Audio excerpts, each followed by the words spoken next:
Hello, and welcome to the Intro Bible course. I'm so glad you're joining us. This course is designed as an overview of the story of the Bible, taking a 30,000-foot view from Genesis to Revelation. We'll focus on the major events, characters, and themes of the Bible to help you gain an understanding of the overarching story of God working in the world. One warning, this isn't an in-depth study of one book or one theme. We won't get to every book in the Bible, every character, or every type of literature. It's meant to be a survey course, kind of like a skeleton you can then go on to build into the whole body of the Bible.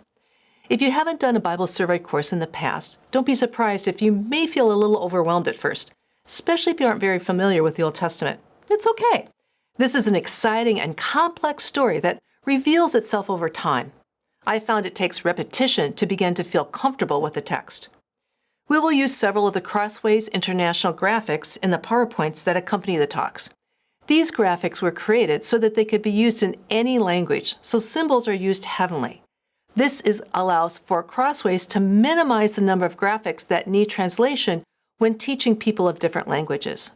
For that reason, I'd like to explain several symbols that are used repeatedly. In the top panel, we see the symbol for God. The inspiration comes from the crown of thorns Jesus wore when he was crucified. The symbol for God is a circle, meaning God has no beginning and no end. The arrows point outward because God is a God of action and love pouring outward. In this panel, we see the symbol for God along with the symbols for men and women. The men and women have their arms raised in worship and praise, living under God. The arrows between God and humans signify we are meant to be in a relationship with God and with each other. This is the symbol of the covenant. Think 10 Commandments. God's commandments are to guide how we live with each other. We are meant to live by serving each other in mutual submission. This final panel introduces the symbol for sin. The arrow is turned in on itself. In Latin, sin is called incurvata se, being focused on yourself. So sin means losing your focus on God and others and becoming the center of your own little world.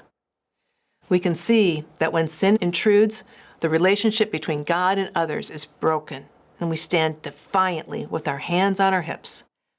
Many of the other symbols we'll encounter during the course are self-explanatory. I'm really excited to see what God is going to do in your life as you explore His living Word. See you at the first class.